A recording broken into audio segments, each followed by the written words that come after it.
Welcome to the first Light Always Wins Mystery School presentation. Today, we're going to be going over the journey of consciousness through the planets. So the way that I came up with this is I like to kind of zoom out and look at the big picture.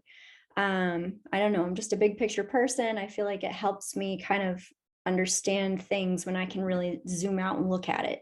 So that's how I'm going to be approaching the planets and our journey through them today. So over here, I have an alchemical drawing, and you can see the beetle here, the scarab beetle known as Kefra in Egypt. It's crawling around the spiral of the solar system. And the spiral is really sort of like a 2D version of a torus field. So what is a torus field? It's basically like our energy field.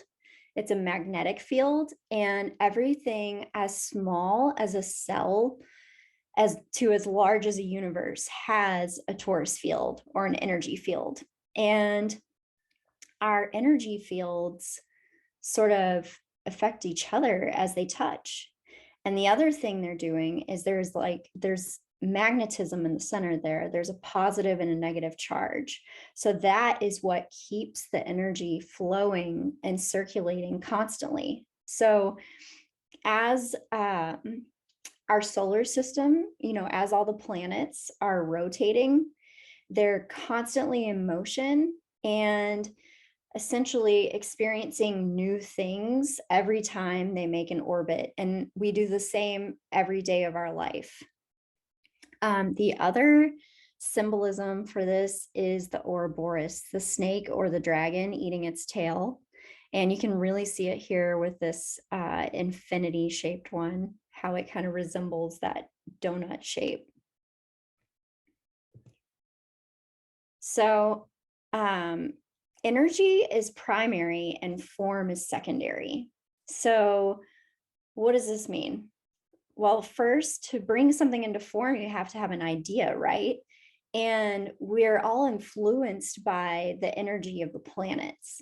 All the planets carry different frequencies and different energy fields that affect ours. So you can see how these two kind of concepts flow together. Energy and form, masculine, feminine, dark and light, all the different polarities are reciprocal constants that make up nature and the universe and this reality that we experience. This is a drawing from Victor Schauberger's book. He's a scientist who's he was really into studying water. And you can see how the energy starts to establish this flow. And as it gets denser and denser, it comes into form. And you see it reflected here in the caduceus, which is our kundalini energy that flows up and through the body, and also in the DNA strand. And over here, you see the Egyptian god Thoth with the two staffs that have the caduceus going around them. So this is like basically we tend to think of things in a physical sense, as we're introduced to this world, or maybe not everybody, but for me, I was mostly aware of a physical world, not as much the unseen. So whenever we kind of become conscious of what these planets are doing, it's like we're kind of starting to see the unseen. So here is our solar system. We have the sun, and then we have these 4 inner planets, which in astrology affect us most personally and directly. And then we have the outer planets. In alchemy, they studied these first 7 planets, And I kind of think as the first 7 as our inner planets. But the outer planets are thought to affect the collective more and to affect us generationally. This is because the inner planets, the closer they are to the sun, the shorter amount of time it takes them to orbit. So there's more change, there's more constant change there. And then the further out you get, the slower the orbit. So you're not going to feel the effects from day to day necessarily. You're going to feel them over a longer period of time. And back when, people were writing about alchemy and everything, these other outer planets from Uranus out hadn't been discovered yet. So every time a new planet is discovered, that symbolizes the collective consciousness expanding. So in this presentation, I'd like to go over all of the planets and how they affect us personally, because I do feel like consciousness is expanding at this time on Earth, and our discovery of these outer planets are a part of that. All right, so first we have the sun. This is the day we were born. It's the spark of life. It's how we're seen. It's a masculine principle, the father, the son. And the symbol you see here is a circle with a dot in the middle. This outer circle here is referred to as the prima materia, the chaos, the all. It is what encompasses everything. And then the dot in the center is the soul or the self, the individual and form. And it's also like, I like to think of it as the seed. In alchemy, the material for the sun is gold. And I feel like this symbol and the sun also represents standing, not falling. It's like being in your center, that dot in the center, and really being able to see what's going on around you and not really have it affect you yet. Which, if you think about being an infant, you're kind of just right there. It's also connected with the heart and the third eye, because it sees through to the nucleus, it sees through to that dot. So also let me say, this is the beginning stage and it's also the ending stage. This is where we start and this is also where we want to end up again. Next, we have Mercury, which is our minds, our thoughts, how we communicate. It is the word, which, you hear first there was the word. It's the foundations of matter. And the word creates matter. So it's where energy is brought into matter, into form. The symbol for Mercury is the cross, and the cross is the 4 elements. And then it's topped with the all. And up here, the little horn looking things are the crescent, which is like the moon. And that represents the chalice, which is receptivity. So if you think of Mercury, it's got like it's about thoughts. It's receiving the thoughts. Mercury cannot be destroyed. It's constantly evolving like energy. Once the cross is known by the initiate, the elements and the directions are understood. This is the basis for all magic. And its alchemical material is quicksilver. Next, we have Venus. She represents our passion, our desires, love, beauty, harmony, the spirit of Mother Nature, the goddess, the feminine principle, indulgence, luxury, attraction, and magnetism. Her symbol is the cross with the all above representing a higher octave of earth, and also like sort of that feminine connection with spirituality. Her alchemical material is copper, and she is the brightest planet in the sky, known as the morning star and also known as the evening star. And then I'm also including Earth in this, which you usually don't see in astrology, because astrology is from our view from Earth. It's, from this point of view. The symbol for Earth is the four elements within the all. X marks the spot.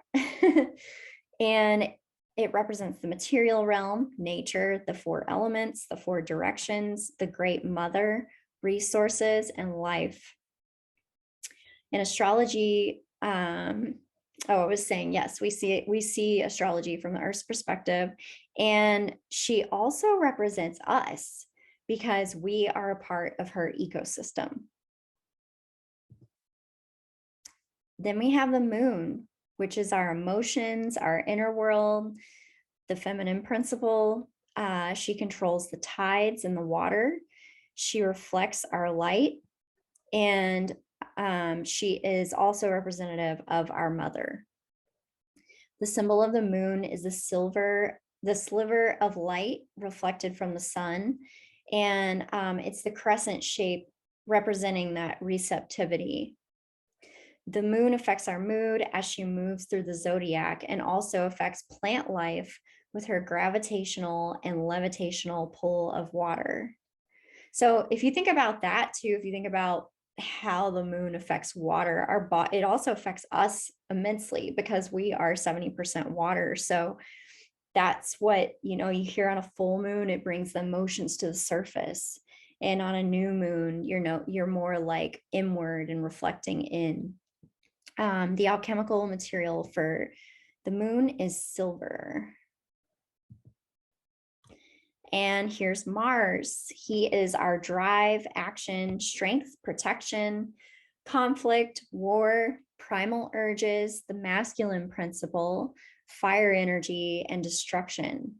The symbol of Mars is the circle, the all, with an arrow protruding, representing action, direction, and extraction. And I believe originally Mars's symbol had the elements above it. So it sort of represented like the material over the spiritual.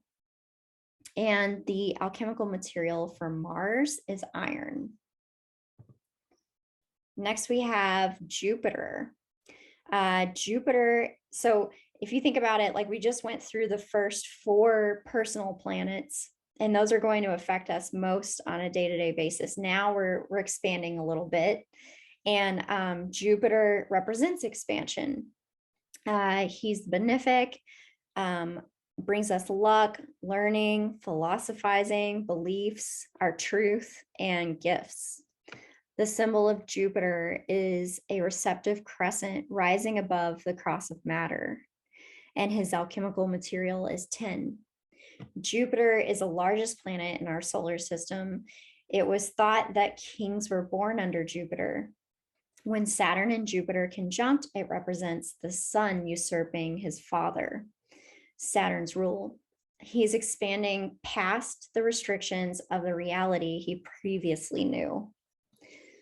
So it's sort of like we get our bearings, growing up, and then it's time to sort of expand and explore outside of, what we know at home.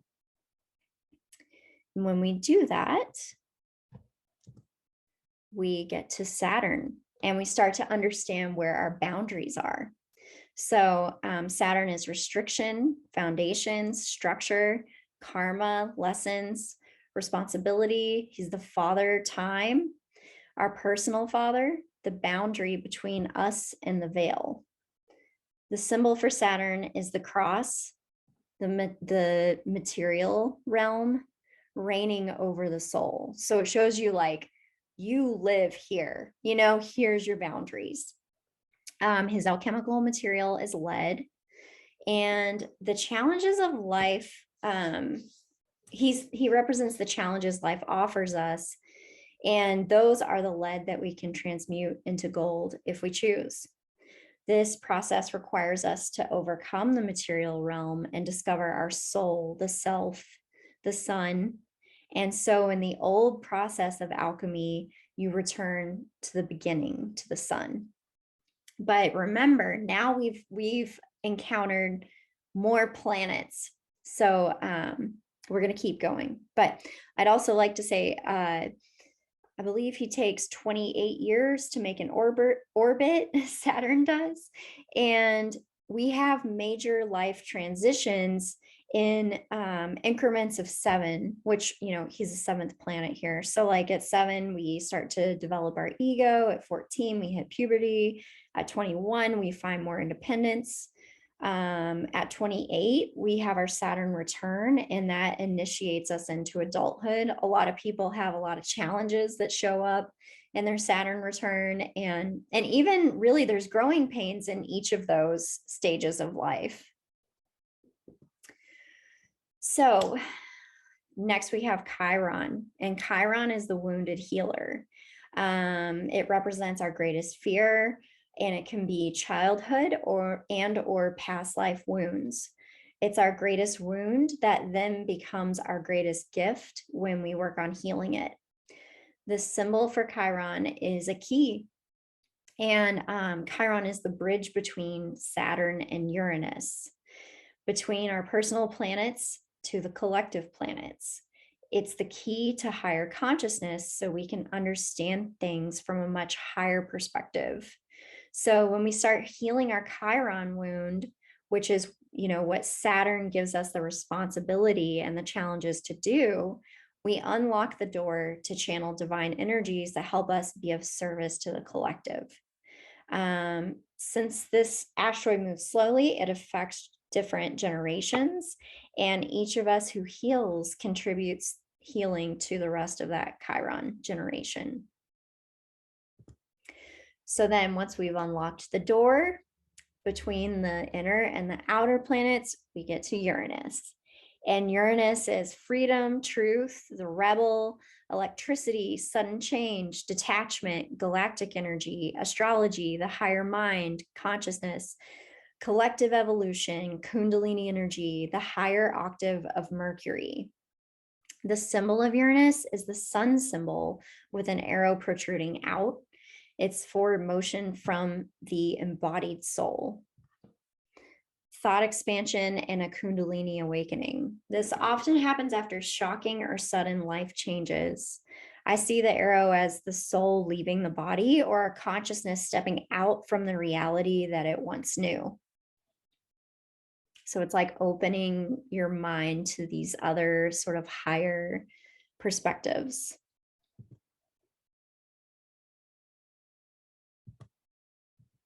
Here we go. And then we get to Neptune.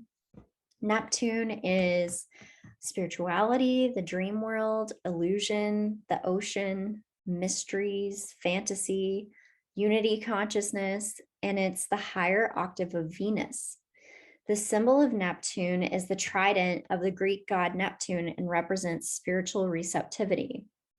Neptune is the dream world where things can be foggy. Often things are represented in symbols, and it's our job to discern what they mean. This can be confusing at times. She's also where we may want to escape from the material realm through drugs, alcohol, or ecstatic experiences. So Neptune's kind of like, you have this Kundalini awakening, you get to Neptune and you're like, oh my gosh, it's all so beautiful. Like, look what could be possible. Here's this, here's beyond the veil in the spiritual realm. And often when we hit that high, we come crashing down afterwards. And then we encounter Pluto. And Pluto is the underworld. He's power, magic, the unconscious, secrets, death, transformation, rebirth, the deep psyche, regeneration, all-knowing and the unknown, the grandfather, and the higher octave of Mars. The symbol of Pluto is the cross matter, with the crescent receiving the premium materia, the all. So it's like really taking in all of it. And the all is kind of like the collective unconscious. It's our hidden shadows and psyche.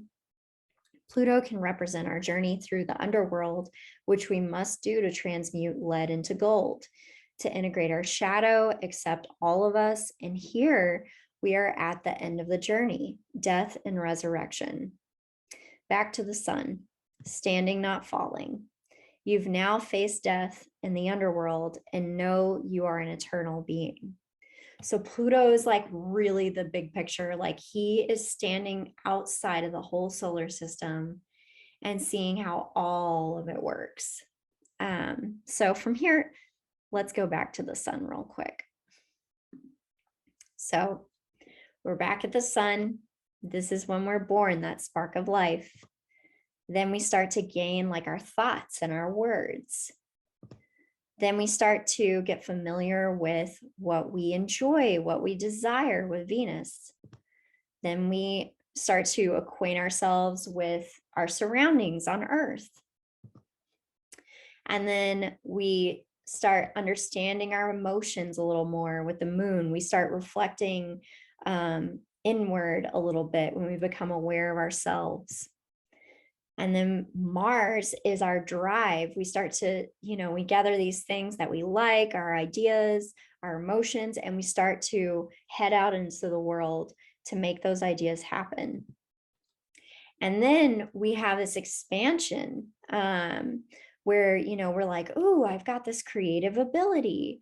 I want to, expand and expand. And then you hit Saturn, which is your boundaries. You might hit that outer boundary and start to learn some lessons like, oh, okay, hold on, I got to reel it in, or I really need to make sure these foundations are strong. And this is also sort of like I picture like moving out of the house or something, like Saturn's the father and you're expanding outside of the house and sort of like learning your way, and Saturn keeps coming back with these lessons for you. And then we get to Chiron, which is where we start to learn from those lessons and we start to heal our wounds. And then there we go, sorry, my computer's being a little slow. We get to Uranus, where we start to discover higher consciousness, truth, freedom. We start to rebel. We see this different reality that's totally different from what we knew before.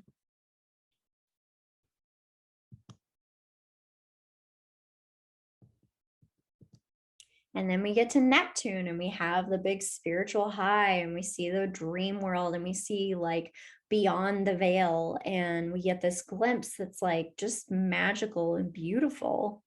And then you start to kind of question like, why are things on Earth the way they are? Things are really great out here.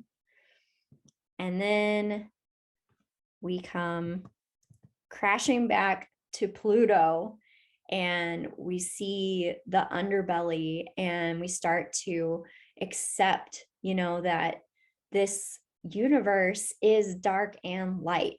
It's not one or the other, and then you get this big picture.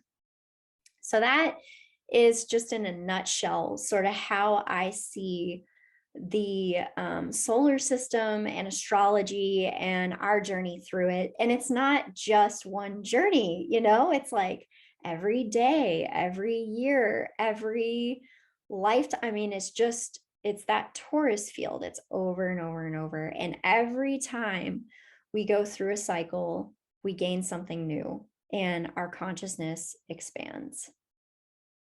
Just layer by layer by layer. So how can you use this? You can look at your own natal chart to see what kind of energies your soul came in with. You can use it to be aware of the planetary shifts so you know how you can use the current energy. Just gives you a little insight as to like, why do I feel this way? Or what the heck is going on right now? And it gives us another language to understand what could be going on collectively too. We can gain insight on how to move through different planetary alignments if they're difficult and how to use them to our advantage. And like I said, it can just help us sort of make sense of things sometimes and find our footing. So in conclusion, our soul is influenced every day and throughout life by these planetary energies. It's when we become conscious of what's beyond and within us that we can start to live life more intentionally. We often face challenges that are here to teach us something. And when we can transcend the personal planets and start to access higher consciousness, we can be of service to our fellow human beings. We can obtain more knowledge of how to use these energies in our daily lives to bring our dreams into reality, which in turn is living out our purpose to experience this life for source and contribute to the ever evolving collective. This is the process of individuation. This is the great work to know thyself. So, that being said, I realize, like, as I'm saying in here, like, once you're aware of this, you can be of service. I don't think you have to be aware of all of this to be of service and to be an awesome human. But some of us are just drawn to learn more about it and become to really become conscious of how it all works. So that's how I am. I like to know the inner workings of everything. And the other thing I wanted to mention, I'll put a link in the Patreon so you guys can explore this more if you want to. Let me go back to this slide, the solar system. Out here where you see the Kuiper belt between Neptune and Pluto, there's some objects out there that were just discovered. I say objects, they're like asteroids that were discovered in the early 2000s.